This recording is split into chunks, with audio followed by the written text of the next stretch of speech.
ನಿಜವಾಗ್ಲೂ ನೀನು ಇಷ್ಟಪಟ್ಟು ಮದುವೆ ಆದ್ಯೋ ಅಥವಾ ನಿಮ್ಮ ತಂದೆ ಬಲವಂತಕ್ಕೆ ನನ್ನ ಕೈಯಲ್ಲಿ ತಾಳಿ ಕಟ್ಟಿಸ್ಕೊಂಡ್ಯೋ? ಭರತ್. ಅಭಿರಾಮಿ ವಿಹಾಳಾಗಿ ಉದ್ಗರಿಸಿದ್ಲು. ಮದುವೆಯಾದ ರಾತ್ರಿಯಿಂದ ನಾನು ತಾಳ್ಮೆಯಿಂದ ಕಾಯ್ತಾ ಇದ್ದೀನಿ ಅಭಿ. ನೀನು ಯಾವುದೋ ವಿಷಯ ನನ್ನಿಂದ ಮುಚ್ಚಿಡೋಕೆ ಪ್ರಯತ್ನ ಪಡ್ತಿದ್ಯಾ. ಅದೇನು ವಿಷಯ ಅಂತ ನಿನ್ನನ್ನು ಬಲವಂತ ಮಾಡಿ ನಾನು ಕೇಳಲ್ಲ. ಆದರೆ ನನ್ನನ್ನು ದೂರ ಮಾಡಿರೋಕ್ಕೆ ಕಾರಣ ಏನು ಅನ್ನೋದಾದರೂ ಹೇಳು. ಏನೇ ಸಮಸ್ಯೆ ಇದ್ದರೂ ನಾವಿಬ್ಬರೂ ಸೇರಿ ಪರಿಹಾರ ಕಂಡುಕೊಳ್ಳೋಣ. ಭರತ್ ಹೇಳಿದಾಗ ಅಭಿರಾಮಿ ತಕ್ಷಣ ಮಾತಾಡಲಿಲ್ಲ. ನಿಧಾನವಾಗಿ ಅವಳ ತುಟಿಗಳು ಅಲುಗಾಡಿದವು. ನಾನು ನಾನು ನಿಮ್ಮನ್ನು ಪ್ರೀತಿಸ್ತೀನಿ ಭರತ್, ನನ್ನ ಮಾತು ನಂಬಿ ಎನ್ನುತ್ತಾ ಅವನ ಕೈ ಹಿಡ್ಕೊಂಡ್ಳು. ತನ್ನ ಹಿಡಿತದಲ್ಲಿದ್ದ ಅವಳ ಕೈ ನವಿರಾಗಿ ಕಂಪಿಸಿದ್ದನ್ನು ಕಂಡು ಅವನು ಮೆತ್ತಗಾದ. ಮತ್ಯಾಕೆ ನನ್ನನ್ನು ದೂರ ಮಾಡ್ತಿದೀಯ? ಅವಳ ಕಣ್ಣಲ್ಲಿ ಗೊಂದಲ ಇಣುಕಿತು. ಕಾರಣ ನನಗೂ ಸರಿಯಾಗಿ ಗೊತ್ತಾಗಿಲ್ಲ. ನಾನು ನಿಮ್ಮನ್ನು ತುಂಬ ಇಷ್ಟಪಡ್ತೀನಿ. ನಿಮ್ಮ ಪ್ರೀತಿ ನನಗೆ ಬೇಕು. ಆದರೆ ನಿಮ್ಮ ಹತ್ರ ಬರದೇ ಇರೋ ಹಾಗೆ ಯಾವುದೋ ಕಣ್ಣಿಗೆ ಕಾಣದ ಗೋಡೆ ನನ್ನನ್ನು ತಡಿತಾ ಇದೆ. ಆ ಅಡ್ಡಗೋಡೆ ದಾಟಿ ಬರೋ ಸಾಮರ್ಥ್ಯ ನನಗಿಲ್ಲ. ಹೀಗ್ಯಾಕಾಗ್ತಿದೆ ಅಂತ ನನಗೂ ಅರ್ಥ ಆಗ್ತಿಲ್ಲ ಭರತ್ ಎನ್ನುವಷ್ಟರಲ್ಲಿ ಅವಳ ದನಿ ಗದ್ಗದವಾಯಿತು. ಭರತ್ ವಿಷಾದದ ನಗೆ ಬೀರಿ, ನನ್ನನ್ನು ಪ್ರೀತಿಸ್ತೀನಿ ಅಂತೀಯ, ನನಗೆ ನೋವು ಕೊಡೋ ಉದ್ದೇಶನೂ ಇಲ್ಲ ಅಂತೀಯ. ಆದರೆ ನನ್ನ ಹತ್ರ ಬರೋಕ್ಕಾಗಲ್ಲ ಅಂದರೆ ಏನರ್ಥ ಅಭಿ? ಎಷ್ಟು ದಿನ ಹೀಗೆ? ನಿನ್ನ ವರ್ತನೆಗೆ ಕಾರಣ ಹೇಳಿದ್ರೆ ಎಷ್ಟು ದಿನಗಳಾದರೂ ನಾನು ನಿನಗೋಸ್ಕರ ಕಾಯಬಲ್ಲೆ. ಆದರೆ ನನ್ನ ಕಾರಣನೂ ಗೊತ್ತೇ ಇಲ್ಲ. ಈ ನಡವಳಿಕೆಗೆ ಅರ್ಥನೂ ತಿಳಿತಿಲ್ಲ ಅಂದರೆ ಈಗೇನು ಮಾಡಬೇಕು ಅಂತ ನೀನೇ ಹೇಳು ಎನ್ನುತ್ತಾ ಅವಳ ಮುಖ ನೋಡಿದ. ಅಭಿರಾಮಿ ಹತಾಶ ಭಾವದಿಂದ ಭುಜ ಕುಣಿಸುತ್ತಾ ತಲೆ ಆಡಿಸಿದ್ಲು. ನನಗೂ ಗೊತ್ತಿಲ್ಲ ಭರತ್, ಆದರೆ ನನಗೆ ಸ್ವಲ್ಪ ಟೈಮ್ ಕೊಡಿ. ಕ್ರಮೇಣ ಈ ಗೊಂದಲ ನನ್ನ ಮನಸ್ಸಿನಿಂದ ಕ್ಲಿಯರ್ ಆಗಬಹುದು. ನೀವು ನನ್ನನ್ನು ಪ್ರೀತಿಸ್ತಾ ಇದ್ದೀರಾ ಅನ್ನೋ ಕಾರಣಕ್ಕೋಸ್ಕರ ಈ ಮಾತು ಹೇಳ್ತಿದ್ದೀನಿ ಭರತ್. ಪ್ಲೀಸ್, ನನ್ನ ಮನಸ್ಸು ತಹಬದಿಗೆ ಬರೋವರೆಗೂ ದಯವಿಟ್ಟು ಕೋಆಪ್ರೇಟ್ ಮಾಡಿ. ಯಾಕಂದರೆ ನಿಮ್ಮಿಂದ ದೂರ ಹೋಗೋ ಶಕ್ತಿ ನನಗಿಲ್ಲ ಎಂದು ಅವನ ಭುಜಕ್ಕೆ ತಲೆ ಒರಗಿಸಿ ಬಿಕ್ಕಿದ್ಲು. ಭಾವೋದ್ವೇಗದಿಂದ ಭರತ್ಗೂ ಗಂಟಲು ಕಟ್ಟಿದಾಗ ಆಯಿತು. ಅಂದಿನಿಂದ ಅಭಿರಾಮಿ ಪಕ್ಕದ ರೂಮಿನಲ್ಲಿ ಒಂಟಿಯಾಗಿ ಮಲಗುತ್ತಿದ್ಲು. ಭರತ್ ಮತ್ತೆ ಅವಳನ್ನು ಕೆಣಕಿ ಪ್ರಶ್ನಿಸದೆ ತಾನು ನಿರ್ಲಿಪ್ತನಾಗಿ ನಡೆದುಕೊಳ್ತಿದ್ದ. ಅವನ ತಂದೆ ತಾಯಿಗೆ ಮಹಡಿ ಹತ್ತಲು ತೊಂದರೆಯಾದುದರಿಂದ ಮೇಲೆ ಬಂದು ಪರಿಶೀಲಿಸುವ ಅವಕಾಶವೇ ಇರಲಿಲ್ಲ. ಗಂಗಾಧರ ರಾಯರು ತಾವಾಯಿತು ತಮ್ಮ ಪೂಜೆ ಪುನಸ್ಕಾರ ವಾಕಿಂಗ್ ಆಯಿತು ಎಂದು ತಮ್ಮ ಪಾಡಿಗೆ ತಾವು ಇದ್ದು ಬಿಡ್ತಿದ್ರು. ತಮ್ಮ ರೂಮಿನಲ್ಲೇ ಪ್ರತ್ಯೇಕವಾಗಿ ಬೇರೆ ಟಿವಿ ಇಟ್ಕೊಂಡಿದ್ರು. ಅದರಲ್ಲಿ ವಾರ್ತೆಗಳು, ಸಾಂಸ್ಕೃತಿಕ ಕಾರ್ಯಕ್ರಮಗಳನ್ನು ನೋಡುತ್ತಾ ಕುಳಿತುಬಿಟ್ರೆ ಅವರಿಗೆ ಮನೆಯ ಆಗು ಹೋಗುಗಳ ಗೊಡವೆ ಬೇಕಾಗಿರಲಿಲ್ಲ. ಆದರೆ ಇಂದಿರಮ್ಮ ಹೆಣ್ಹೆಂಗಸು.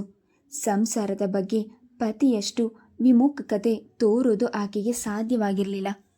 ಮಹಡಿ ಏರಿ ಬರಲು ಸಾಧ್ಯವಿಲ್ಲದಿದ್ದರೂ ಮಗ ಸೊಸೆ ಅನ್ಯೋನ್ಯವಾಗಿಲ್ಲ ಎಂಬ ಅನುಮಾನ ಸಣ್ಣದಾಗಿ ಅವರ ಮನಸ್ಸು ಕಾಡ್ತಿತ್ತು.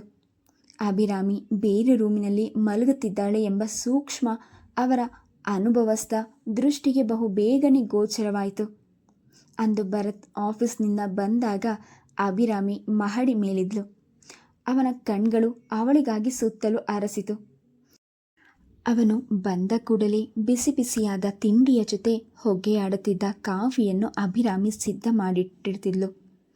ಅವನು ಮುಖ ತೊಳೆದು ಡೈನಿಂಗ್ ಟೇಬಲ್ಗೆ ಬರುವ ಹೊತ್ತಿಗೆ ಬಳೆಗಳ ಚಮತ್ಕಾರದಿಂದ ಅವಳ ಕೋಮಲ ಕರಗಳು ಅಪ್ಯಾಯಮಾನದಿಂದ ಅವನಿಗೆ ತಿಂಡಿ ನೀಡುತ್ತಿತ್ತು. ಅವನಿಗೆ ಇಷ್ಟವಾದ ಅಡಿಗೆಗಳೆಲ್ಲ ಇಂದಿರಮ್ಮನಿಂದ ಕೇಳಿ ತಿಳ್ಕೊಂಡು ಅವಳೇ ಮಾಡ್ತಿದ್ಲು. ಇಂದಿರಮ್ಮನಿಗಂತೂ ಅಡಿಗೆ ಮನೆಯಿಂದ ಸಂಪೂರ್ಣವಾಗಿ ನಿವೃತ್ತಿ ಸಿಕ್ಬಿಟ್ಟಿತು. ಅವನು ಆಫೀಸ್ಗೆ ಹೋಗುವ ಹೊತ್ತಿಗೆ ಬಟ್ಟೆಗಳನ್ನು ಇಸ್ತ್ರಿ ಮಾಡಿ ಬೆಲ್ಟ್, ಟೈ ಹಾಗೂ ಕರವಸ್ತ್ರದೊಂದಿಗೆ ಸಿದ್ಧ ಮಾಡಿಟ್ಟಿದ್ಲು. ಅವನ ಶೂವನ್ನು ಪಾಲಿಷ್ ಮಾಡಿ ಇಟ್ಟಿದ್ದನ್ನು ಕಂಡ ಭರತ್ ಕಸಿವಿಸಿಯಿಂದ, ನನ್ನ ಶೂ ಯಾಕೆ ಮುಡ್ತೀಯಾ ಅಭಿ ಎಂದು ನವಿರಾಗಿ ಆಕ್ಷೇಪಣೆ ಮಾಡಿದ. ನಿಮ್ಮ ಕೆಲಸ ಮಾಡ್ಕೊಂಡಿರೋದ್ರಲ್ಲಿ ತಪ್ಪೇನಿದೆ ಭರತ್, ನಮ್ಮಲ್ಲಿ ಈ ತರಹ ಫಾರ್ಮಾಲಿಟೀಸ್ ಇಟ್ಕೋಬೇಡಿ ಎಂದ್ಬಿಟ್ಟಿದ್ಲು. ತನ್ನ ಬಗ್ಗೆ ಇಷ್ಟೊಂದು ಆದರ ಕಾಳಜಿ ತೋರುವ ಹುಡುಗಿ ನನ್ನ ಒಲವಿಗೆ ಯಾಕೆ ಸ್ಪಂದಿಸೋದಿಲ್ಲ ಎಂಬುದು ಯಕ್ಷ ಪ್ರಶ್ನೆಯಾಗಿಯೇ ಉಳಿದು ಹೋಗಿತ್ತು. ಆದರೂ ಬಂದ ಕೂಡಲೇ ಅವಳ ಮುಖ ದರ್ಶನವಾಗದಿದ್ದರೆ ಅವನಿಗೆ ಸಮಾಧಾನವಾಗುತ್ತಿರಲಿಲ್ಲ. ಅಮ್ಮ, ಅಭಿಯಲ್ಲಿ ಕಾಫಿ ತಂದಿಟ್ಟ ತಾಯಿಯನ್ನು ಪ್ರಶ್ನಿಸಿದ. ತಲೆನೋವು ಅಂತ ಮಲಗಿದ್ದಾಳೆ. ಇಂದಿರಮ್ಮ ಹೇಳಿದಾಗ ಅವನು ಆತಂಕದಿಂದ ಹುಷಾರಾಗಿದ್ದಾಳೆ ತಾನೆ ಎಂದು ವಿಚಾರಿಸಿದ. ಆತಂಕ ಪಡೋವಂಥದ್ದು ಏನಿಲ್ಲ ಬಿಡು, ನಿದ್ದೆ ಮಾಡಿ ಎದ್ರೆ ಸರಿ ಹೋಗ್ತಾಳೆ. ಬೆಳಗ್ಗೆ ಎದ್ದು ದೋಸೆ ಹಿಟ್ಟಿದೆ, ಬಿಸಿಯಾಗಿ ದೋಸೆ ಮಾಡಿಕೊಡ್ಲೇನು? ಯಾಕೋ ಅಭಿರಾಮಿ ಎದುರಿಗಿಲ್ಲದೆ ಇರೋದು ಅವನಿಗೆ ತಿನ್ನಲು ಮನಸ್ಸಾಗಲಿಲ್ಲ. ಬೇಡಮ್ಮ, ಬರೀ ಕಾಫಿ ಸಾಕು ಎನ್ನುತ್ತಾ ಕಾಫಿ ತುಟಿಗಿಟ್ಕೊಂಡು, ನೀನು ಅಭಿರಾಮಿ ಏನಾದರೂ ಜಗಳ ಆಡ್ಕೊಂಡಿದ್ದೀರಾ ಭರತ್? ಇಂದಿರಮ್ಮ ಇದ್ದಕ್ಕಿದ್ದಂತೆ ಕೇಳಿದಾಗ ಅವನು ಆಶ್ಚರ್ಯದಿಂದ ಅವರ ಕಡೆ ನೋಡಿದ. ಯಾಕಮ್ಮ ಇದ್ದಕ್ಕಿದ್ದ ಹಾಗೆ ಈ ಪ್ರಶ್ನೆ? ನನಗೆ ವಯಸ್ಸಾಗಿದೆ, ಜಾಸ್ತಿ ಓಡಾಡೋಕ್ಕಾಗಲ್ಲ ನಿಜ.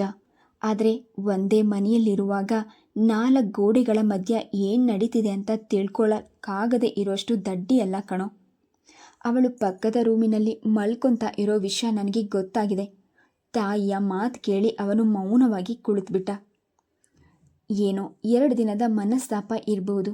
ಇವತ್ತು ಸರಿ ಹೋಗ್ತಾರೆ, ನಾಳೆ ಸರಿ ಹೋಗ್ತಾರೆ ಅಂತ ನಾನು ಇಷ್ಟು ದಿನ ಕಾದಿದೆ. ಆದರೆ ಇದ್ಯಾಕೋ ಬಗೆಹರಿಯೋ ಹಾಗೆ ಕಾಣ್ತಾ ಇಲ್ಲ. ನಮ್ಮ ಎದುರಿಗೆ ನಗ್ನಗ್ತಾ ಚೆನ್ನಾಗಿ ಮಾತನಾಡ್ಕೊಂಡಿರ್ತೀರಿ, ಆದರೆ ಅವಳು ಮಾತ್ರ ಬೇರೆ ರೂಮ್ನಲ್ಲಿ ಎನ್ನುತ್ತಾ ಸಂಕೋಚದಿಂದ ಮಾತು ನಿಲ್ಲಿಸಿದ್ರು. ಬೆಳೆದ ಮಗನ ಬಳಿ ಇಂಥ ವಿಷಯ ಪ್ರಸ್ತಾಪನೆ ಮಾಡೋದು ತಾಯಿಯಾದವಳಿಗೆ ಮುಜುಗರವಾಗುವುದು ಸಹಜವೇ. ಅಮಾಯಕಳು, ಹೆಚ್ಚು ಓದಿದವಳು ಎಂದು ಭಾವಿಸಿದ ತಾಯಿಗೆ ತಮ್ಮಿಬ್ಬರ ನಡುವಿನ ಸೂಕ್ಷ್ಮ ತಿಳಿದು ಹೋಗಿರೋದೆಂದು ಭರತ್ಗೆ ಕಸಿವಿಸಿಯಾಯಿತು.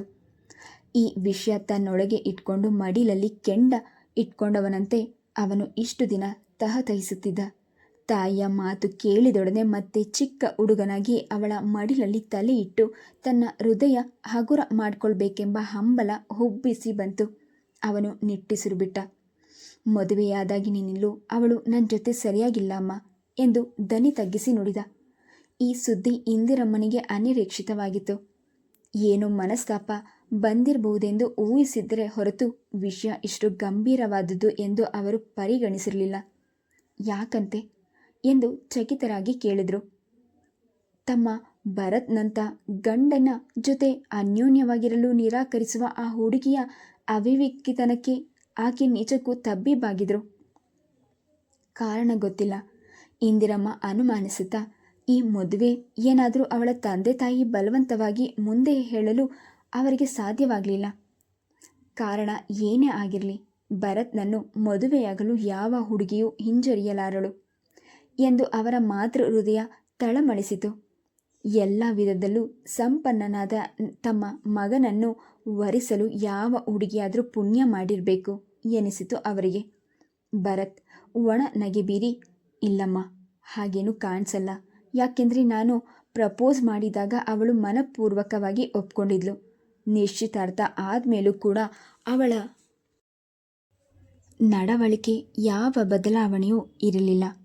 ನನ್ನ ಜೊತೆ ಸಂತೋಷವಾಗಿ ಮಾತನಾಡ್ಕೊಂಡಿರ್ತಿದ್ಲು. ವಿಚಿತ್ರ ಅಂದರೆ ಅವಳು ನನ್ನನ್ನೇ ಪ್ರೀತಿಸ್ತೀನಿ ಅಂತ ಹೇಳ್ತಾಳೆ. ನನಗೂ ಅವಳ ಪ್ರೀತಿ ವಿಷಯದಲ್ಲಿ ಸಂದೇಹ ಇಲ್ಲ. ಹೆಂಡತಿಯಾಗಿ ಮಾಡುವ ಎಲ್ಲ ಕರ್ತವ್ಯಗಳನ್ನು ಸಂತೃಪ್ತಿಯಿಂದ ಮಾಡ್ತಾಳೆ. ನನ್ನ ಜೊತೆಯಾಗಿ ಇರೋದು ಒಂದನ್ನು ಮಾತ್ರ ಬಿಟ್ಟು ಎನ್ನುವಷ್ಟರಲ್ಲಿ ಅವನ ದನಿ ಬಿಗಿಯಾಯಿತು. ವಿದ್ಯಾವಂತನಾಗಿ ತಮ್ಮನ್ನು ಮೀರಿ ಬೆಳೆದ ಮೀಸೆ ಹೊತ್ತ ಮಗ ಈ ಸಮಸ್ಯೆಯನ್ನು ಬಾಯ್ಬಿಟ್ಟು ಹೇಳಿಕೊಳ್ಳಲು ಎಷ್ಟು ಕಷ್ಟಪಟ್ಟಿರಬೇಕು ಎಂದು ತಾಯಿ ಹೃದಯಕ್ಕೆ ಅರಿವಾಯಿತು. ಅವಳ ತಂದೆ ತಾಯಿ ಹತ್ರ ಈ ವಿಷಯ ಮಾತನಾಡಿದೀಯಾ? ಹೇಗಮ್ಮ ಮಾತನಾಡೋದು? ನಿಮ್ಗಳು ನನ್ನ ಜೊತೆ ಸರಿಯಾಗಿ ನಡ್ಕೊತಾ ಇಲ್ಲ ಅಂತ ಅವ್ರ ಮುಂದೆ ಹೇಳೋದು ಎಂಥ ನಾಚಿಗೇಡು. ಬೇಡ, ಇದೆಲ್ಲ ಅವರ ತನಕ ಹೋಗೋಕ್ಕಿಂತ ನಾವೇ ತಾಳ್ಮೆಯಿಂದ ಬಗೆಹರಿಸ್ಕೊಳ್ಳೋದು ಒಳ್ಳೆಯದು.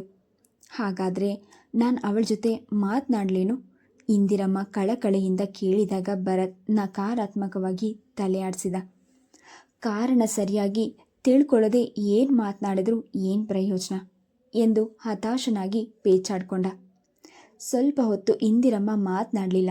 ನಂತರ ನಿಧಾನವಾಗಿ, ಕಾರಣ ಹೇಗಿರ್ಬೋದು? ಅನ್ಕೊಂತೀನಿ ಭರತ್ ಎಂದಾಗ ಭರತ್ ಹುಬ್ಬೇರಿಸಿ ಏನಮ್ಮ ಅದು ಎಂದು ಆಶ್ಚರ್ಯದಿಂದ ಕೇಳಿದ. ನಮ್ಮ ರಾಮಣ್ಣ ಮಗಳನ್ನು ನೀನು ನಿರಾಕರಿಸಿದ ವಿಷಯ ಅಭಿರಾಮಿಗೆ ಗೊತ್ತಿದೆಯಾ? ಇಲ್ಲ, ಅವಳ ತಂದೆ ತಾಯಿ ಅವಳಿಗೆ ತಿಳಿಸೋ ಅಗತ್ಯ ಇಲ್ಲ ಅಂದ್ಬಿಟ್ರು. ಇಂದಿರಮ್ಮ ನೀಳವಾಗಿ ಹುಸಿರು ಚೆಲ್ಲಿ, ಭವಿಷ್ಯ ಅದೇ ಅವರು ಮಾಡಿದ ತಪ್ಪು ಅನಿಸುತ್ತೆ. ಮದುವೆಗೆ ಮುಂಚೆ ಆ ವಿಷಯ ಅವಳ ಕಿವಿಗೆ ಹಾಕ್ಬಿಟ್ಟಿದ್ರೆ ಚೆನ್ನಾಗಿರ್ತಿತ್ತು ಎಂದಾಗ ಭರತ್ ಹುಬ್ಗಂಟಾಕಿದ. ಯಾಕಮ್ಮ? ರಾಮಣ್ಣನ ಸ್ವಭಾವ ನಿನಗೆ ಗೊತ್ತಿದೆಯಲ್ಲ. ಮಗಳನ್ನು ಮದುವೆ ಆಗ್ತಾ ಇಲ್ಲ ಅಂತ ನಿನ್ನ ಮೇಲೆ ಅವನಿಗೆ ತುಂಬ ಕೋಪ ಇದೆ. ನಾವು ಅದಕ್ಕೆ ಸಹಕರಿಸ್ತಾ ಇಲ್ಲ ಅಂತ ಗೊತ್ತಾದ ಮೇಲೆ ಅಭಿರಾಮಿ ಹತ್ರ ಅವನು ಗುಟ್ಟಾಗಿ ಈ ವಿಷಯ ಯಾಕೆ ಹೇಳಿರಬಾರ್ದು? ಭರತ್ ಗೊಂದಲದಿಂದ, ಹಾಗೆ ಹೇಳಿದರೆ ಅಭಿಗೆ ಅದನ್ನು ನನ್ನಿಂದ ಮುಚ್ಚಿಡೋ ಅಗತ್ಯ ಏನಿದೆ? ನೇರವಾಗಿ ನನ್ನನ್ನೇ ಕೇಳ್ಬೋದಿತ್ತು ಎಂದಾಗ ಇಂದಿರಮ್ಮ ಅರ್ಥಗರ್ಭಿತವಾಗಿ ನಕ್ಕರು. ಇದರಲ್ಲಿ ನೀನು ತಪ್ಪೇನೂ ಇಲ್ಲ ಅನ್ನೋದು ನಿನಗೆ ಗೊತ್ತು. ಆದರೆ ನಿನ್ನಷ್ಟೇ ಸರಳವಾಗಿ ಅಭಿ ಆ ವಿಷಯ ಸ್ವೀಕರಿಸ್ಬೇಕಲ್ಲ. ನೀನೇ ಅವರ ಮಗಳಿಗೆ ಮೋಸ ಮಾಡಿ ಕೈ ಬಿಟ್ಟಿದೀಯಾ ಅನ್ನೋ ರೀತಿಯಲ್ಲಿ ಅವಳ ಹತ್ರ ರಾಮಣ್ಣ ಹೇಳಿದರೆ, ನೀನು ಅಪರಾಧಿ ಅನ್ನೋ ಕಹಿ ಭಾವನೆ ನಿನ್ನ ಹೆಂಡತಿ ಮನಸ್ಸಲ್ಲಿ ಬಿತ್ತಿಬಿಟ್ಟಿದ್ರೆ ಅಲ್ವಾ? ಅದನ್ನು ಅವಳು ನಿನ್ನ ಹತ್ರ ಹೇಳ್ಕೊಳ್ಳೋಕೆ ಆಗಲ್ಲ. ಆ ವಿಷಯ ಮರೆತು ನಿನ್ನ ಜೊತೆ ಅನ್ಯೋನ್ಯವಾಗಿರೋಕ್ಕೆ ಅವಳಿಗೆ ಕಷ್ಟ ಅನಿಸಿರುತ್ತೆ. ಭರತ್ಗೆ ತಾಯಿಯ ಮಾತಿನಲ್ಲೂ ಹೊರುಳಿದೆ ಎನಿಸಿತು. ಅವಳ ತಂದೆಯ ಹೆಸರಿಗೆ ಪತ್ರ ಬರೆದು ನನ್ನ ಹೆಸರಿಗೆ ಮಸಿ ಬಳಿಯಲು ಪ್ರಯತ್ನಿಸಿದ ಆ ಮಹಾಶಯ ಅಭಿರಾಮಿಯ ಬಳಿ ಗುಟ್ಟಾಗಿ ಕುತಂತ್ರ ಮಾಡಿ ತಮ್ಮ ಸಂಬಂಧ ಕೆಡಿಸಲು ಹಿಂಜರಿಯಲಾರ ಎನಿಸಿತು. ಅವನು ತಲೆ ಎತ್ತಿ ತಾಯಿಯತ್ತ ನೋಡಿ, ಹೀಗಾಗಿರಬಹುದು ಅಂತ ನಾನು ಇದುವರೆಗೂ ಯೋಚನೆ ಮಾಡೇ ಇರಲಿಲ್ಲಮ್ಮ. ನಿನ್ನ ಊಹೆ ನಿಜವಿರ್ಬೋದು. ಅದಕ್ಕೆ ಅಭಿ ನನ್ನ ಮೇಲೆ ಪ್ರೀತಿ ಇದ್ದರೂ ಅದನ್ನು ವ್ಯಕ್ತಪಡಿಸೋದಕ್ಕೆ ಸಾಧ್ಯ ಆಗ್ತಿಲ್ಲ. ನಾನೊಬ್ಬ ಮೋಸಗಾರ ಅಂತ ಅವಳ ಮನಸ್ಸಿನಲ್ಲಿ ರಾಮಚಂದ್ರ ಮಾವ ತಪ್ಪು ಭಾವನೆ ಬಿತ್ತಿದ್ದಾರೆ ಅನಿಸುತ್ತೆ ಎಂದು ಕಳವಳದಿಂದ ನುಡಿದ. ಗಂಡ ಹೆಂಡತಿಯಲ್ಲಿ ಮುಚ್ಚುಮರೆ ಇರಬಾರ್ದು ಕಣೋ. ನೀನು ಅವಳ ಜೊತೆ ನೇರವಾಗಿ ಮಾತನಾಡಿ ಅವಳ ಮನಸ್ಸು ತಿಳ್ಕೊ. ಹಾಗೂ ಅವಳಿಗೆ ನಂಬಿಕೆ ಬರದಿದ್ದರೆ ರಾಮಣ್ಣನನ್ನೇ ಕರೆಸಿ ಮುಖಾಮುಖಿ ಚರ್ಚೆ ಮಾಡೋಣ. ಒಟ್ನಲ್ಲಿ ನೀವಿಬ್ಬರು ಒಂದಾದ್ರೇ ನನಗೂ ಸಮಾಧಾನ. ಅಷ್ಟು ಆಸೆಯಿಂದ ಆ ಹುಡುಗಿನ ಮೆಚ್ಕೊಂಡು ಮದುವೆ ಆಗಿದೆಯಾ? ಅವಳ ಜೊತೆ ಸಂತೋಷವಾಗಿರಬೇಕು ನೀನು ಎಂದು ಅಕ್ಕರೆಯಿಂದ ಮಗನ ತಲೆ ಸವರಿದ್ರು. ಭರತ್ ಮಹಡಿ ಏರಿ ಹೋಗಿ ಅಭಿರಾಮಿಯ ರೂಮಿನ ಬಾಗಿಲಲ್ಲಿ ನಿಂತ. ನಿದ್ರಾ ಲೋಕದಲ್ಲಿ ಅವಳ ಮುಖ ಪ್ರಶಾಂತವಾಗಿತ್ತು. ಸದ್ ಮಾಡದಂತೆ ಒಳಗೆ ಪ್ರವೇಶಿಸಿ ಅವಳ ಮಂಚದ ಬಳಿ ಬಂದ. ನಿದ್ರೆಯ ಮೂಡಿನಲ್ಲಿ ಅವಳದೇ ಉಸಿರಾಟದ ಸಮತೋಲನದಿಂದ ಏರ್ ಇಳಿಯುತ್ತಿತ್ತು. ಕಣ್ಮುಚ್ಚಿ ಮಲಗಿರುವ ಅವಳ ಮುಖದಲ್ಲಿ ಮಗುವಿನ ಮುಗ್ಧತೆಯ ಭಾವವಿತ್ತು. ಆ ಮುಖಭಾವದಿಂದ ಅವಳ ಮನಸ್ಸಿನಲ್ಲಿ ಉಂಟಾಗುತ್ತಿದ್ದ ತುಮುಲವನ್ನು ಅರಿಯಲು ಅವನಿಗೆ ಸಾಧ್ಯವಾಗಲಿಲ್ಲ. ಅಭಿರಾಮಿಗೆ ಎಚ್ಚರಿಕೆಯಾದಾಗ ಆಗಲೇ ದೀಪ ಹಚ್ಚುವ ಹೊತ್ತಾಗಿ ಬಿಟ್ಟಿತು. ಅವಳು ರೂಮಿನಲ್ಲಿ ಇಣುಕಿ ನೋಡಿದ ಭರತ್ ಒಳಗೆ ಬಂದು, ಇಷ್ಟೊತ್ತು ಮಲ್ಗೋದ ಅಭಿ? ನಾನೇ ಬಂದು ಎಬ್ಬಿಸೋಣ ಅಂತಿದ್ದೆ. ಆಗಲೇ ದೀಪ ಹಚ್ಚು ಹೊತ್ತಾಗ್ತು ಗೊತ್ತಾ? ನಿದ್ದೆಯ ಮಂಪರಿನನ್ನು ಅವಳ ಕಣ್ಣಿನಿಂದ ಅರಿಯಲಿಲ್ಲ. ದೀಪ ಹಚ್ಚು ಹೊತ್ತಿಗೆ ದೇವಸ್ಥಾನಕ್ಕೆ ಹೋಗಬೇಕು. ನವಕಾರ ಮಂತ್ರ ಅಂದರೆ 9 ಮಂತ್ರಗಳನ್ನು ಜಪ ಮಾಡಿ ದೀಪ ಹಚ್ಚಿ ಆರತಿ ಮಾಡಬೇಕು. ಭರತ್ ನಿಬ್ಬರಗಾಗಿ ಅವಳತ್ತ ನೋಡಿದ. ನಿದ್ದೆಯಲ್ಲಿ ಕನವರಿಸುವಂತೆ ಮಾತನಾಡ್ತಾ ಇದ್ದ ಅವಳ ಬಳಿ ಬಂದು ಭುಜ ಹಿಡಿದು ಅಲುಗಾಡಿಸಿದ. ಏನಿದು ಅಭಿ? ಯಾವ ದೇವಸ್ಥಾನ? ನಿದ್ದೆಯಿಂದ ಬಡಿದೆಬ್ಬಿಸಿದವಳಂತೆ ಅವಳು ಬೆಚ್ಚಿದ್ಲು. ಹಾಂ, ಏನು? ಯಾವುದೋ ದೇವಸ್ಥಾನಕ್ಕೆ ಹೋಗಬೇಕು ಅಂತಿದ್ದೆ? ನಾನು ಹಾಗೆ ಹೇಳದ್ನ? ತನಗೆ ತಾನೇ ಪ್ರಶ್ನಿಸಿಕೊಳ್ಳುವಂತಿತ್ತು ಆ ಮಾತು. ಕನಸೇನಾದರೂ ಬಿದ್ದಿತ ಅಭಿ? ಗೊಂದಲದ ಬೆಳಕೊಂದು ಅವಳ ಕಣ್ಣಿನಲ್ಲಿ ಮೂಡಿ ಮಾಯವಾಯಿತು. ಅವಳು ತಡವರಿಸುತ್ತಾ, ಭವಿಷ್ಯ ನನಗೆ ಕನಸೇ ಇರಬೇಕು. ಏನು ಕನವರಿಸ್ಕೊಂಡೆ ಅನಿಸುತ್ತೆ. ನನ್ನನ್ನು ಬೇಗ ಎಬ್ಬಿಸಬಾರ್ದಿತ್ತಾ? ಆ ಪ್ರಶ್ನೆಗೆ ಉತ್ತರಿಸದೆ ಭರತ್ ಅವಳ ಹಣೆ ಮುಟ್ಟಿ, ತಲೆನೋವು ಹೇಗಿದೆ ಅಭಿ? ಜ್ವರ ಇಲ್ಲ ತಾನೆ ಎಂದು ವಿಚಾರಿಸ್ಕೊಂಡ. ಗೊಂದಲಗೊಂಡ ಅವಳ ತಲೆ ಅವನ ಬಿಸಿ ಸ್ಪರ್ಶದಿಂದ ತಿಳಿಯಾಯಿತು.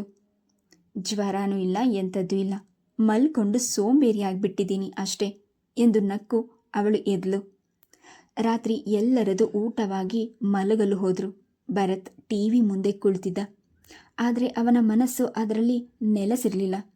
ತಾಯಿ ಆಡಿದ ಮಾತುಗಳೇ ಅವನ ಕಿವಿಯಲ್ಲಿ ಗೋಯಿಗುಡುತ್ತಿತ್ತು. ಇಂದಿರಮ್ಮನ ಒಡ ಹುಟ್ಟಿದ ಅಣ್ಣ ರಾಮಚಂದ್ರಯ್ಯ ಚಿಕ್ಕ ವಯಸ್ಸಿನಲ್ಲೇ ಹೆಂಡತಿಯನ್ನು ಕಳ್ಕೊಂಡವ್ರಿಗೆ ಬಾಳಿನ ಆಶಾಜ್ಯೋತಿಯಾಗಿ ಉಳಿದವಳು ಏಕಮಾತ್ರ ಪುತ್ರಿ ವೈಭವಿ. ತಾಯಿ ಇಲ್ಲದ ಮಗಳೆಂದು ಅವರು ಅವಳನ್ನು ತುಂಬ ಮುದ್ದಾಗಿ ಬೆಳೆಸಿದ್ರು. ಪ್ರಸಿದ್ಧ ಕಾಂಟ್ರಾಕ್ಟರ್ ಆಗಿದ್ರು ರಾಮಚಂದ್ರಯ್ಯ. ಧನಲಕ್ಷ್ಮಿ ಹೇರಳವಾಗಿ ಬಂದು ಅವರ ಖಜಾನೆ ಸೇರುತ್ತಿದ್ಲು. ಮಗಳ ಬಳಿ ಸದಾಕಾಲ ಇರಲಾಗದೆ ಸಮಯಭಾವದಿಂದ ಅವರು ತಂದೆ ತಾಯಿಯ ಮಮತೆಯನ್ನು ಹಣದ ಚಮತ್ಕಾರದಿಂದ ತುಂಬಲು ಹವಣಿಸುತ್ತಿದ್ದರು. ಮನೆ ತುಂಬ ಆಳು ಕಾಳುಗಳಿದ್ರೂ ವೈಭವಿಯ ಬಗ್ಗೆ ಅಷ್ಟಾಗಿ ಸಲಿಗೆ ಇರಲಿಲ್ಲ. ಆದರೂ ರಾಮಚಂದ್ರಯ್ಯ ಮನೆ ಬಾಗಿಲಿಗೆ ಬಂದು ಹೆಣ್ಣು ಕೊಡುವೆನೆಂದಾಗ ಬೇಡವೆಂದು ನಿರಾಕರಿಸಲಾಗಲಿಲ್ಲ. ಅವರ ಐಶ್ವರ್ಯಕ್ಕೆ ಅವರು ಮರಳಾಗಲಿರಲಿಲ್ಲ. ಆದರೆ ತಾವು ತಿಳಿದ ಹುಡುಗಿಯೆಂದು ವೈಭವಿಯನ್ನು ಒಪ್ಪಿದ್ರು. ಭರತ್ನ ಮನದಲ್ಲೂ ವೈಭವಿ ತನ್ನ ಹೆಂಡತಿಯಾಗುವವಳು ಎಂಬ ಭಾವನೆ ಮೊಳಕೆ ಹೊಡೆಯುತ್ತಿತ್ತು. ಆಗಾಗ ಅವಳು ಅವನ ಜೊತೆ ಓಡಾಡುತ್ತಿದ್ಲು. ಭರತ್ ತುಂಬ ಇಷ್ಟಪಡುತ್ತಿದ್ದುದು ರಾಮಚಂದ್ರಯ್ಯನವರ ತೋಟದ ಮನೆ. ಅವನಿಗಿದ್ದ ಇನ್ನೊಂದು ಸೆಳೆತವೇನೆಂದರೆ ಆಳು ದೇವಯ್ಯ. ಆ ತೋಟದ ಮನೆ ಕಟ್ಟಿದಾಗಿನಿಂದ ಅವನು ಆ ಮನೆಯ ಕಾವಲುಗಾರನಾಗಿ, ಆ ತೋಟಕ್ಕೆ ಮಾಲಿಯಾಗಿ, ರಾಮಚಂದ್ರಯ್ಯ ಬಂದಾಗ ಅಡಿಗೆಯವನಾಗಿ ಎಲ್ಲ ಕೆಲಸವನ್ನು ನಿಭಾಯಿಸುತ್ತಿದ್ದ. ಭರತ್ ಚಿಕ್ಕ ಹುಡುಗನಾಗಿನಿಂದಲೂ ದೇವಯ್ಯನಿಗೆ ಅವನ ಬಗ್ಗೆ ಏನೋ ಒಂದು ಬಗೆಯ ಅಕ್ಕರೆ. ಭರತ್ ಸೋದರ ಮಾವ ಹಾಗೂ ವೈಭವಿಯ ಜೊತೆ ಬಂದಾಗಲೆಲ್ಲ ದೇವಯ್ಯ ತೋಟದಿಂದ ತಾಜಾ ತರಕಾರಿಗಳನ್ನು ಕಿತ್ತು ಅಡಿಗೆ ಮಾಡಿ ಹಾಕ್ತಿದ್ದ. ಭರತ್ನನ್ನು ತೋಟದಲ್ಲಿ ಸುತ್ತಾಡಿಕೊಂಡು ಸೀಬೆಕಾಯಿ ಮಾವಿನಕಾಯಿ ಕಿತ್ತು ಕೊಡುತ್ತಿದ್ದ. ಮರದ ರಂಬೆಗೆ ಹಗ್ಗದ ಉಯ್ಯಾಲೆ ಕಟ್ಟಿ ಭರತ್ನನ್ನು ಆಟವಾಡಿಸುತ್ತಿದ್ದ. ಒಂದು ವಿಧದಲ್ಲಿ ವೈಭವಿಗಿಂತ ಅವನು ಭರತ್ಗೆ ಹೆಚ್ಚು ಹೊಂದಿಕೊಂಡಿದ್ದವನೆಂದರೆ ತಪ್ಪಿಲ್ಲ. ಭರತ್ಗೂ ದೇವಯ್ಯನೆಂದರೆ ಏನೋ ಒಂದು ಬಗೆಯ ಅಕ್ಕರಿ ಗೌರವ. ದೇವಯ್ಯ, ನಿನಗ್ಯಾಕೆ ನನ್ನನ್ನು ಕಂಡ್ರೆ ಅಷ್ಟೊಂದು ಇಷ್ಟ ಎಂದು ಕೇಳಿದರೆ ದೇವಯ್ಯ ನಗ್ತಿದ್ದ. ನಿಮ್ಮಂಥ ಹುಡುಗರನ್ನು ಕಂಡ್ರೆ ಯಾರಿಗಿಷ್ಟ ಇರಲ್ಲ. ಮತ್ತೆ ವೈಭವಿಯನ್ನು ಜಾಸ್ತಿ ಮಾತೇ ಆಡಲ್ಲ ನೀನು. ಅವಳು ನಿನಗಿಂತ 6 ವರ್ಷ ಚಿಕ್ಕವಳು. ದೇವಯ್ಯ ತಕ್ಷಣ ಉತ್ತರ ಕೊಡಲಿಲ್ಲ. ಅವನ ಮುಖದಲ್ಲಿ ಯಾವುದೋ ವೇದನೆ ಕಾಣಿಸಿಕೊಂಡಿತ್ತು. ನನಗೂ ಒಬ್ಬ ಮಗ ಇದ್ದ. ನಿನ್ನನ್ನು ನೋಡಿದಾಗಲೆಲ್ಲ ಅವನ ಜ್ಞಾಪಕಕ್ಕೆ ಬರ್ತಾನೆ. ನಿನಗೆ ಹೆಂಡತಿ ಇಲ್ವಾ ದೇವಯ್ಯ? ಭರತ್ನ ಬಾಲ್ಯ ಸಹಜವಾದ ಪ್ರಶ್ನೆ ಕೇಳಿ ದೇವಯ್ಯನ ಮುಖದಲ್ಲಿ ವಿಷಾದದ ನಗು ಎಣಕಿತು. ನಂತರ ನಿಟ್ಟುಸಿರು ಬಿಟ್ಟು, ಇಲ್ಲ, ಇದ್ರೂ ಒಂದು ಕಾಲದಲ್ಲಿ ನನ್ನ ಪಾಲಿಗೆ ಯಾರೂ ಉಳ್ಕೊಂಡಿಲ್ಲ ಎಂದು ನೋವಿನಿಂದ ಹೇಳ್ದ. ಅಂದರೆ ಏನು ದೇವಯ್ಯ? ಮಗು, ನಿಂಗಿನ್ನೂ ಚಿಕ್ಕ ವಯಸ್ಸು. ದೊಡ್ಡವರ ಬವಣೆ ನಿನಗಿನ್ನೂ ಅರ್ಥ ಆಗಲ್ಲಪ್ಪ. ಈ ಮನೆ ಕೆಲಸದ ಆಳಾಗಿ ಬಡವನಿ ಮಡಗ್ದಂಗಿರು ಅಂತ ನನ್ನ ಮಿತಿ ತಿಳ್ಕೊಂಡಿದ್ರೆ ನನಗೆ ಒಳ್ಳೆಯದು. ನಾಳೆ ಈ ಮನೆಗೆ ಅಳಿಯ ಅನ್ನೋನು ನೀನು. ದೇವರು ನಿನ್ನನ್ನು ಚೆನ್ನಾಗಿಟ್ಟಿರಲಿ ಎಂದ್ಬಿಟ್ಟಿದ್ದ. ಭರತ್ಗಂತೂ ಅವನ ಕೆಲಸದವನು ಎನಿಸುತ್ತಿರಲಿಲ್ಲ. ಬಡವನಾಗಿ ಅನ್ನಕ್ಕೆ ದುಡಿಯುತ್ತಿದ್ದರೂ ಅವನ ನಡೆನುಡಿಗಳಲ್ಲಿ ಸಂಸ್ಕೃತಿ ಸುಶಿಕ್ಷತೆ ತುಂಬಿರ್ತಿತ್ತು. ಅವನು ದೊಡ್ಡವನಾಗಿ ಕಾಲೇಜು ಮೆಟ್ಟಿಲು ಹತ್ತಿದ ಮೇಲೂ ದೇವಯ್ಯನ ಜೊತೆ ಆತ್ಮೀಯತೆ ಉಳಿಸ್ಕೊಂಡಿದ್ದ. ಮೊದಲಿನಂತೆ ಅಡಿಗಡಿಗೆ ಹೋಗಲು ಸಾಧ್ಯವಾಗದಿದ್ದರೂ ಬಿಡುವು ಸಿಕ್ಕಾಗಲೆಲ್ಲ ಸೋದರ ಮಾವನ ತೋಟಕ್ಕೆ ಹೋಗ್ತಿದ್ದ. ಆಗ ಅವನು ಮಾವನನ್ನು ಅವಲಂಬಿಸುತ್ತಿರಲಿಲ್ಲ. ಬಸ್ ಹತ್ತಿ ನೇರವಾಗಿ ತಾನೇ ಹೊರಟು ಬಿಡ್ತಿದ್ದ. ದೇವಯ್ಯನಿಗೆ ಈಗ ವಯಸ್ಸಾಗಿತ್ತು. ಮೊದಲಿನ ಹಾಗೆ ಚಟುವಟಿಕೆಯಿಂದ ಕಾರ್ಯ ನಿರ್ವಹಿಸುತ್ತಿರಲಿಲ್ಲ. ಕೆಮ್ಮು, ನಿಶಕ್ತಿ, ಕೀಲ್ನೋವು ಮುಂತಾದ ವೃದ್ಧಾಪ್ಯದ ಕಾಯಿಲೆಗಳು ಅವನನ್ನು ಕಾಡಿಸುತ್ತಿತ್ತು. ದೇವಯ್ಯ, ನೀನು ಈ ತೋಟದಲ್ಲಿ ಒಬ್ಬನೇ ಯಾಕಿರ್ತೀಯ? ಬೇರೆ ಎಲ್ಲೂ ಕೆಲಸ ಸಿಗಲ್ವಾ ಎಂದು ಭರತ್ ಮರುಕದಿಂದ ಕೇಳ್ತಿದ್ದ. ದೇವಯ್ಯ ನಗುತ್ತಾ, ದುಡಿಯೋರಿಗೆ ಎಲ್ಲಾದ್ರೇನು ಬರುತ್ತಪ್ಪ, ಕೆಲಸ ಸಿಕ್ಕೇ ಸಿಗುತ್ತೆ. ಆದರೆ 20 ವರ್ಷದಿಂದ ನನಗೆ ಅನ್ನ ಹಾಕ್ತೋರ್ ಮನೆ ಇದು. ಬಿಟ್ಟು ಹೋಗೋದು ನಿಯತ್ತಲ್ಲ ಎನ್ನುತ್ತಿದ್ದ. ಹೋಗಲಿ, ಈ ತೋಟ ಬಿಟ್ಟು ರಾಜಾಜಿನಗರದ ಮನೆಯಲ್ಲಾದರೂ ಇರು, ಸಿಟಿಗೆ ಹತ್ರ ಆಗಿದ್ರೆ ನಿನ್ನ ಕಾಯಿಲೆಗೆ ಏನಾದರೂ ಔಷಧಿನಾದರೂ ಕೊಡಿಸ್ಬೋದು. ಇಲ್ಲಿ ಒಬ್ಬಂಟಿಗನಾಗಿದ್ದರೆ ನಿನಗೇನಾದರೂ ತೊಂದರೆ ಆದರೆ ಯಾರು ನೋಡ್ಕೊಳ್ತಾರೆ ಇಲ್ಲಿ? ಒಂಟಿತನವೇ ನನಗೆ ಅಭ್ಯಾಸವಾಗಿಬಿಟ್ಟಿದೆ ಭರತಪ್ಪ. ಈ ಸಿಟಿ ಜನ ಗಲಾಟೆ ಅಂದರೆ ನನಗೆ ಸರಿ ಹೋಗಲ್ಲ. ಆಯಸ್ಸು ಮುಗಿಯೋವರೆಗೂ ಈ ಗಿಡ ಮರಗಳ ಜೊತೆಗೇನೆ ಕಾಲ ಕಳೆದ್ಬಿಡ್ತೀನಿ ಎಂದು ಮಾತು ಮುಗಿಸಿದ. ಭರತ್ ದೇವಯ್ಯನ ಜೊತೆ ಸರಿ ಸಮವಾಗಿ ಬೆರೆತು ಮಾತನಾಡುವುದು ವೈಭವಿಗೆ ಅಸಹನೀಯವೆನಿಸುತ್ತಿತ್ತು. ಆ ಕೆಲಸದವನ ಜೊತೆ ಅದೇನು ಹರಟೆ ಭರತ್ ಎಂದು ಎಷ್ಟೋ ಬಾರಿ ಆಕ್ಷೇಪಣೆ ಮಾಡ್ತಿದ್ಲು. ನಾನು ಸಿರಿವಂತ ಮನೆತನದವಳು ಎಂದು ಹಮ್ಮು ಇತ್ತೀಚೆಗೆ ಅವಳಿಗೆ ತಲೆದೂರಿತು. ಸಂಬಳ ಬಿಸಾಕಿದರೆ ಊರಿಗೆ ಬರುವವರು ಎಂದು ಕೆಲಸದವರು ಬಗ್ಗೆ ಹೀನಾಯ ತೋರ್ತಿದ್ಲು. ಒಮ್ಮೆಯಂತೂ ತನ್ನ ಸ್ನೇಹಿತರ ಗುಂಪಿಗೆ ದೇವಯ್ಯ ಹೊತ್ತಿಗೆ ಸರಿಯಾಗಿ ಊಟ ರೆಡಿ ಮಾಡಲಿಲ್ಲವೆಂಬ ಆಕ್ರೋಶದಿಂದ ಅವನ ಕೆನ್ನೆಗೆ ಬಾರಿಸ್ಬಿಟ್ಲು. ಅಂದು ಆ ಗುಂಪಿನಲ್ಲಿ ಭರತ್ ಕೂಡ ಇದ್ದ. ಅವಳ ವರ್ತನೆ ಅವನಲ್ಲಿ ಜಿಗುಪ್ಸೆ ತರಿಸಿತು. ದೇವಯ್ಯ, ನಿನಗಿಂತ ವಯಸ್ಸಿನಲ್ಲಿ ತುಂಬ ದೊಡ್ಡವನು ವೈಭವಿ, ನೀನು ಅವನ ಮೇಲೆ ಕೈ ಮಾಡಬಾರ್ದಿತ್ತು ಎಂದು ಅವಳ ನಡವಳಿಕೆಯನ್ನು ಖಂಡಿಸಿದ. ವೈಭವಿ ಸೋಲದೆ ಕಾಲಿನ ಚಪ್ಪಲಿ ತಲೆ ಮೇಲಿಟ್ಕೊಳ್ಳೋಕ್ಕಾಗಲ್ಲ ಭರತ್, ನಿನ್ಗದೆಲ್ಲ ಗೊತ್ತಾಗಲ್ಲ. ಈ ವಿಷಯದಲ್ಲಿ ನೀನು ಪ್ರವೇಶ ಮಾಡಬೇಡ ಎಂದು ಕಡ್ಡಿ ತುಂಡು ಮಾಡಿದವಳಂತೆ ಹೇಳಿಬಿಟ್ಲು. ಮನೆಗೆ ಹಿಂತಿರುಗಿದಾಗ ಭರತ್ ನಡೆದ ಘಟನೆ ತಾಯಿಯ ಮುಂದೆ ವರದಿ ಒಪ್ಪಿಸಿದ. ಯಾಕೋ ಅವಳ ಅಹಂಕಾರ ನೋಡಿದ್ರೆ ಬೇಜಾರಾಗತ್ತಮ್ಮ. ನೀನು ಬೇರೆ ಅವಳನ್ನು ಸೊಸೆ ಅಂತ ತಲೆ ಮೇಲೆ ಹೊತ್ಕೊಂಡು ಮೆರೆಸ್ತಾ ಇದೆಯಾ? ನಾಳೆ ಅವಳು ನಮಗೆಲ್ಲ ಹೊಂದ್ಕೊತಾಳೆ ಅನ್ಸುತ್ತಾ ಎಂದು ತನ್ನ ಅಸಮಾಧಾನ ವ್ಯಕ್ತಪಡಿಸಿದ. ಇಂದಿರಮ್ಮ ಹಗುರವಾಗಿ ನಕ್ಕು, ಒಬ್ಬಳೆ ಮುದ್ದಿನ ಮಗಳು, ಜೊತೆಗೆ ತಾಯಿ ಇಲ್ಲದ ಹುಡುಗಿ, ಅದಕ್ಕೆ ಅಣ್ಣ ಸ್ವಲ್ಪ ಸಲಿಗೆ ಕೊಟ್ಟು ಬೆಳೆಸ್ಬಿಟ್ಟಿದ್ದಾನೆ ಅಷ್ಟೇ. ಇದೇ ಹುಡುಗತನ ಮುಂದೆಯೂ ಇರುತ್ತದೆಯೇ? ಮದುವೆ ಆದಮೇಲೆ ಹೆಣ್ಮಕ್ಕಳು ತಾವಾಗಿಯೇ ಮೆತ್ತಗಾಗಿ ಬಿಡ್ತಾರೆ. ಎಲ್ಲ ಸರಿ ಹೋಗುತ್ತೆ, ಯೋಚನೆ ಮಾಡಬೇಡ ಎಂದು ಸಮಾಧಾನ ಹೇಳಿದ್ರು. ಆದರೆ ಅವರು ಹೇಳಿದಂತೆ ಯಾವುದೂ ಸರಿ ಹೋಗಲಿಲ್ಲ. ಇತ್ತೀಚೆಗೆ ವೈಭವಿಯ ಸ್ನೇಹಿತರ ವಲಯ ಮಿತಿ ಮೀರುತ್ತಿದೆ ಎಂದು ಭರತ್ನ ಸೂಕ್ಷ್ಮ ಗಮನಕ್ಕೆ ಬಂದಿತು. ಅವನು ತನ್ನನ್ನು ಮದುವೆಯಾಗುವವನು ಎಂಬ ಪ್ರೀತಿ ವಿಶ್ವಾಸಕ್ಕಿಂತ ಹೇಗಿದ್ರೂ ಈ ಮನೆ ಅಳಿಯನಾಗುವವನು ಎಂಬ ಧೋರಣೆ ಈಗೀಗ ಅವಳಲ್ಲಿ ಕಾಣಿಸುತ್ತಿತ್ತು. ಭರತ್, ನಿನ್ನ ಕಸಿನ್ ಇವತ್ತು PVRನಲ್ಲಿ ನೋಡಿದೆ ಕಣೋ. ಯಾರೋ ಹುಡುಗನ ಜೊತೆ ಪಿಕ್ಚರ್ಗೆ ಹೋಗಿದ್ಲು.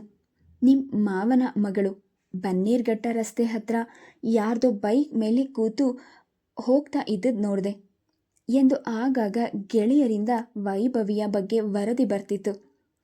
ಒಮ್ಮೆ ಅವನು ಕಾಲೇಜಿನ ಸಹಪಾಠಿ ಎಂತೂ ಭರತ್, ಮೊನ್ನೆ ನಮ್ಮ ಅಪಾರ್ಟ್ಮೆಂಟ್ ಟಾಪ್ ಫ್ಲೋರ್ನಲ್ಲಿ ನ್ಯೂ ಇಯರ್ ಪಾರ್ಟಿ ಇತ್ತು. ಅಲ್ಲಿ ನಿನ್ನ ಫಿಯಾನ್ಸಿ ವೈಭವಿನ ನೋಡಿದೆ ಕಣೋ. ಹುಡುಗರು ಹುಡುಗಿಯರು ಎಲ್ಲ ಸೇರಿ ಎಷ್ಟು ಗಲಾಟೆ ಮಾಡಿದ್ರು ಅಂದರೆ ಅಪಾರ್ಟ್ಮೆಂಟ್ನಲ್ಲಿರೋರು ಕಂಪ್ಲೇಂಟ್ ಕೊಡಬೇಕು ಅಂದ್ಕೊತಿದ್ರು. ಆಮೇಲೆ ರಾತ್ರಿ ಎಲ್ಲರೂ ಒಟ್ಟಿಗೆ ಎಲ್ಲಿಗೋ ಹೊರಟೋದ್ರು. ಈಗಿನ ಕಾಲದ ಹುಡುಗಿಯರು ಧೈರ್ಯ ನೋಡು. ಕಂಠಪೂರ್ತಿ ಕುಡಿದು ಮನಸ್ಸು ಕೆಡಿಸ್ಕೊಂಡ್ರೂ ಹುಡುಗರ ಜೊತೆ ಫ್ರೀಯಾಗಿ ತಿರುಗಾಡ್ಕೊಂಡಿರ್ತಾರಲ್ಲ. ನಿನ್ನ ಫಿಯಾನ್ಸಿಗೆ ಸ್ವಲ್ಪ ಬುದ್ಧಿ ಹೇಳೋದು ವಾಸಿ ಅನಿಸುತ್ತೆ. ಆ ಹುಡುಗರ ಸವಾಸ ಒಳ್ಳೇದಲ್ಲ ಎಂದು ಹೇಳ್ದ. ಅಂದೆಲ್ಲ ಭರತ್ಗೆ ಮನಸ್ಸು ಕದಡಿ ಹೋಗಿತ್ತು. ವೈಭವಿಯ ನಡತೆಯ ಬಗ್ಗೆ ನೊಂದ್ಕೊಂಡು ನಿರಾಶನಾಗುವಷ್ಟು ಅವನಿಗೇನು ಅವಳ ಮೇಲೆ ನನ್ನವಳು ಎಂಬ ಒಡೆತನದ ಪ್ರೀತಿಯ ಭಾವನೆ ಇರಲಿಲ್ಲ. ಆದರೆ ಅವಳು ತನ್ನ ಹೆಂಡತಿಯಾಗುವವಳು ಎಂದು ಪಟ್ಟ ಹೊತ್ತು ಈ ರೀತಿ ಅತಿರೇಕದಿಂದ ವರ್ತಿಸಿದರೆ 4 ಜನರ ಮುಂದೆ ತನ್ನ ಸ್ಥಾನ ಮಾನಕ್ಕೆ ಧಕ್ಕೆ ಬರಬಹುದೆಂಬ ಚಿಂತೆ ಅವನನ್ನು ಆವರಿಸಿತು. ಇದಾದ 2 ದಿನಗಳ ನಂತರ ಇದ್ದಕ್ಕಿದ್ದಂತೆ ದೇವಯ್ಯ ಭರತ್ಗೆ ಫೋನ್ ಮಾಡಿದಾಗ ಭರತ್ಗೆ ತುಂಬ ಆಶ್ಚರ್ಯವಾಗಿತ್ತು. ಇಷ್ಟು ವರ್ಷಗಳಲ್ಲಿ ದೇವಯ್ಯ ಒಂದು ಬಾರಿಯೂ ಫೋನ್ ಮಾಡಿರಲಿಲ್ಲ. ಭರತ್ ಅಲ್ಲಿಗೆ ಹೋದಾಗ ಆದರ ತೋರ್ತಿದ್ದನೇ ಹೊರತು ತೋಟದ ಮನೆಯ ಫೋನಿನ ಮೂಲಕ ಭರತ್ ಜೊತೆ ಮಾತನಾಡಿದೇ ಇಲ್ಲ. ಏನು ದೇವಯ್ಯ, ಏನು ಸಮಾಚಾರ ಎಂದು ಬೆರಗಿನಿಂದ ವಿಚಾರಿಸಿದ ದೇವಯ್ಯ ದನಿ ತಗ್ಗಿಸಿ, ಭರತಪ್ಪ, ನಿಮಗೊಂದು ಅರ್ಜೆಂಟ್ ಸುದ್ದಿ ಹೇಳಬೇಕು. ಫೋನ್ನಲ್ಲಿ ಹೇಳೋಕ್ಕಾಗಲ್ಲ, ಈಗಲೇ ತೋಟದ ಮನೆಗೆ ಬಂದ್ಬಿಡಿ ಎಂದಷ್ಟೇ ಹೇಳಿ ಫೋನ್ ಇಟ್ಬಿಟ್ಟ. ಭರತ್ಗೆ ಎಲ್ಲ ಅಯೋಮಯ ಎನಿಸಿತು. ದೇವಯ್ಯ ಹೇಳುವಂಥ ಅರ್ಜೆಂಟ್ ವಿಷಯ ಏನಿರ್ಬೋದು ಎಂದು ತಲೆ ಕೆಡಿಸಿಕೊಂಡ್ರೂ ಉತ್ತರ ಊಹಿಸಲಾಗಲಿಲ್ಲ. ಆಗ ತಾನೇ ಗಂಗಾಧರಯ್ಯರು ರಿಟೈರ್ಡರ್ ಆಗಿ ಬೆಂಗಳೂರಿಗೆ ಬಂದು ಮನೆ ಕೊಂಡ ಹೊಸದು. ಭರತ್ BE ಓದ್ತಿದ್ದ. ಮಗ ಕಾಲೇಜಿಗೆ ಹೋಗಲು ಅವರು ಮೋಟಾರ್ ಬೈಕ್ ತೆಗೆದುಕೊಟ್ಟಿದ್ರು. ಹೀಗಾಗಿ ಭರತ್ ಮೋಟಾರ್ ಬೈಕ್ನಲ್ಲೇ ರಾಮಚಂದ್ರಯ್ಯನ ತೋಟದ ಮನೆಗೆ ಹೊರಟ. ಅವನು ಎಣಿಸಿದಂತೆ ಅಲ್ಲಿ ಮಾವ, ವೈಭವಿ ಯಾರೂ ಇರಲಿಲ್ಲ. Please subscribe the channel, like and share. Thank you.